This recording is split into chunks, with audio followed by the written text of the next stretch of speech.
In the movie The Wizard of Oz, Dorothy lives in two worlds. One world without color and the other world full of color. Similarly, painting realistic portraits requires the artist to juggle these two worlds as well. I will talk more about Oz in a little bit, but first, let's talk about a trend in painting nowadays for painting realistic portraits where the artist paints a photorealistic painting similar to how a printer would output a photograph in a single layer of paint. And while there's nothing wrong with this approach, it does have its faults, especially for beginner portrait painters. First, it's a process where a lot can go wrong with matching colors and proportions, and is an extremely tedious process that does not always give the illusion of lit from within a live-looking skin. Oftentimes, beginner artists will use this painting process only to be disappointed with the results. Their portraits look messy and one-dimensional, and another common issue is that they can't get facial features like both eyes to match up. And if that wasn't enough, then they also have trouble making the portrait fit within its surroundings, like it doesn't match. There's another downside to this process, and that is, in my opinion, it is much more challenging than the process used by the master Renaissance painters. I recently tried to understand why more contemporary artists don't use the Renaissance method, and what I actually discovered in many cases is that they just don't simply understand it. So in this video, I'm going to do as best as I can to explain the process as clearly as possible. But I can tell you, essentially, painting in layers is the most important thing you need to learn, and in my opinion, it's the easiest process to create beautiful, realistic portraits in acrylic paint and oil paint without sacrificing your unique style. Okay, so let's dive in.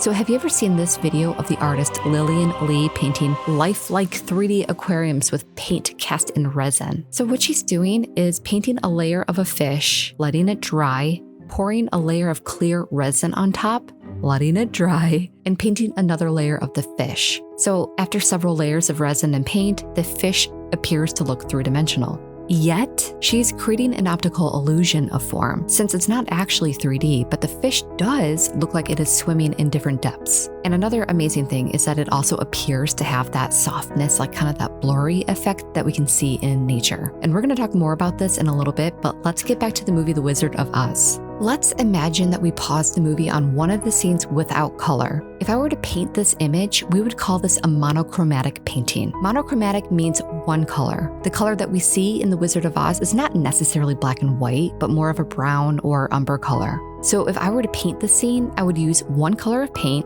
like perhaps a burnt umber, and then add varying degrees of white or black to make it lighter or darker. When we lighten or darken a color, we call this value. And you're going to hear me say this word a lot in this course. So just to re-emphasize this, value means the lightness or darkness of one color. I don't want to go too off topic, but I know a lot of students have asked after I talk about value and say, well, what about changing the lightness or darkness by adding another color, like perhaps adding blue to red? Yeah, that would certainly darken the red color, but it would also change the color or hue to a completely new color. If we wanted to lighten or darken a color without changing its hue, then we would add black and white. So again, if I were to paint this monochromatic painting, I would mix up one color, the burnt umber, on my paint palette to have varying degrees of lightness and darkness. I would then only have to figure out where to put the darkest value colors, also known as shadows, the middle colored values, also known as midtones, and my lightest values, also known as highlights. Does this seem easier or harder than trying to figure out how to paint this? If I wanted to make this process even easier on myself, I would first paint the entire background in a midtone color, because then all I would have to figure out then is where my shadows and my highlights would need to go. So I have already painted 3 layers. The first would be a single layer of midtone color, the second would be my shadows, and the third would be my highlights.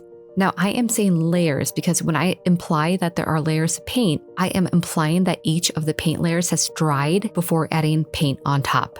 So similar to making a layer cake, you bake each of the layers of the cakes first before you stack them on top of each other. Otherwise, you would just get a single layer of cake. So returning to the question, how did master Renaissance artists make their paintings look so good and natural? Well, the answer is the master artists did not paint in one layer. They built up their layers. And the way that I'm going to be teaching you how to paint realistic portraits is the same way that master painters of the past created realism. And that is by starting with a monochromatic underpainting. This technique was used by numerous painters like Leonardo, Michelangelo, and Raphael, and was also a technique widely taught and used to mimic the look of classical sculptures in the wall and ceiling decorations. It made it look as though the sculptures were coming off the walls and the ceilings without having to hire a stoneworker or a sculptor. Painting a monochromatic underpainting is the basis of realism because it accomplishes these three major things. Number one, it forces you to think only in terms of light and shadow without having to worry about color at all. Number two, by creating an underpainting, you can achieve an even distribution of light and shadow across your entire painting. And this means the foreground, middle ground, and background. It's just going to have a more realistic overall image. Number three, your underpainting acts as a foundation for the painting as a whole, because the color that we will add on top are going to be thin, transparent layers of glaze. So this means that once you finish your underpainting, you're going to have a pretty good idea of how the final product will look. This leads me to the next layer of our painting process, and that is the glazes. But what are glazes? A glaze is a thin, transparent layer of paint that is applied on top of an already dried painting.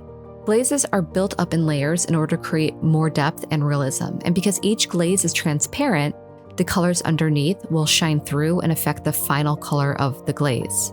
So are you confused yet?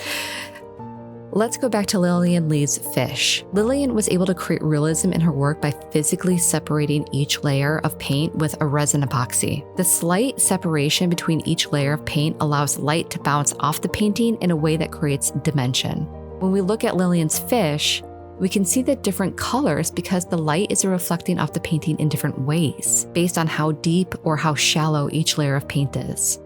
The colors of each layer of paint are also affected by the colors of layers below it.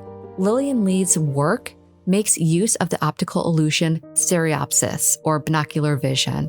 This is when each eye receives a different image because they are in slightly different positions on one's head, meaning that we are able to perceive depth perception.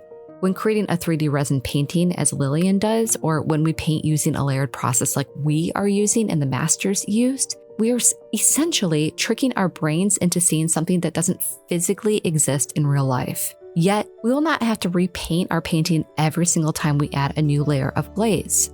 Most of our work will already be done because of our underpainting. The glazes we will be using will be transparent with just slight tints of color. So let me give you an example.